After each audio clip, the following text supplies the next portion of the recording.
सुशांत इस रोज सुबह 6:30 बजे उठ गए थे। हालांकि इसके बाद वो अपने कमरे में ही थे और सुबह करीब 9:30 बजे उन्होंने अपनी बहन से फोन पर बात की, जो मुंबई में ही रहती है। इसके बाद उन्होंने अपने एक दोस्त और एक्टर महेश कृष्णा शेट्टी से भी फोन पर बात की। तब तक सुबह के 10:30 बज चुके थे।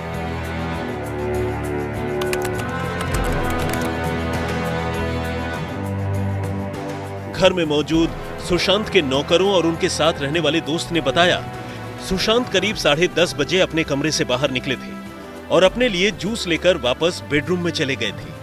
तब उनकी किसी से कोई बात नहीं हुई थी। इसी के कुछ देर बाद सुशांत का एक नौकर उनसे ये पूछने के लिए गया कि वो लंच में क्या लेंगे, लेकिन कई बार दरवाजा खटखटाने और आवाज लगाने के बावजूद अंदर से कोई जवाब नहीं मिला। इसके बाद सुशांत के घर में काम करने वाले लोगों और उनके दोस्त ने उनके मोबाइल पर भी फोन किया, लेकिन फोन नहीं उठा। इस पर वहां रहने वाले लोग घबरा गए। उन्होंने सुशांत की बहन को फोन कर इसकी जानकारी दी। बहन ने भी सुशांत को कई बार कॉल किया, लेकिन उन्होंने फोन नहीं उठाया। कुछ देर बाद उनकी बहन भी सुशांत के घर पहुंच चुकी थी, मगर कमरे का दरवाजा अब भी बंद था।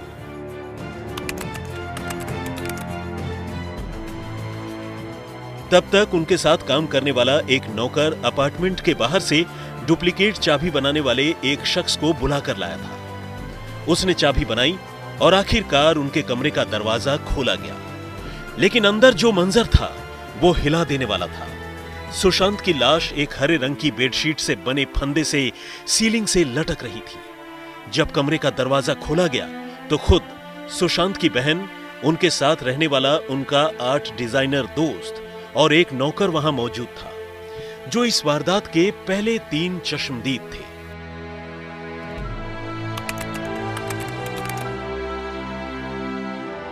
इसी दौरान एक डॉक्टर को भी बुलाया गया और उनके साथ काम करने वाले लड़के ने पुलिस को 108 नंबर पर फोन कर दिया।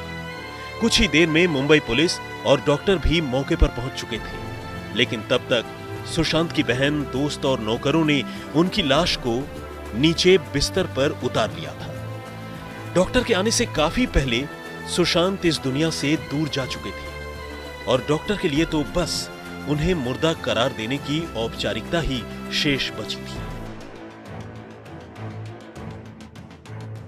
नए दौर के बेहद काबिल और होनहार एक्टर में से एक सुशांत सिंह राजपूत बांद्रा के अपने फ्लैट में अकेले ही रहते थे।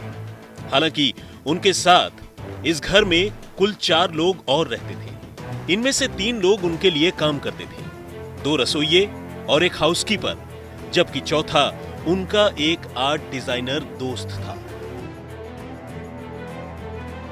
सुशांत की जिंदगी में अब तक जो भी उथल पुथल चल रही थी वो खामोशी से चल रही थी और किसी को कानो कान खबर नहीं थी कि वो कुछ ऐसा कर सकते हैं।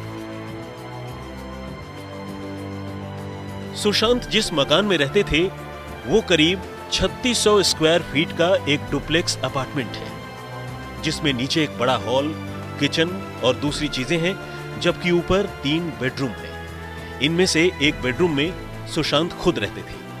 उनके साथ इस फ्लैट में उनका एक कुक नीरज सिंह था, जो 11 मई 2019 से उनके साथ रह रहा था। उनका दूसरा कुक केशव बचनेर उनके साथ करीब 1.5 साल से था।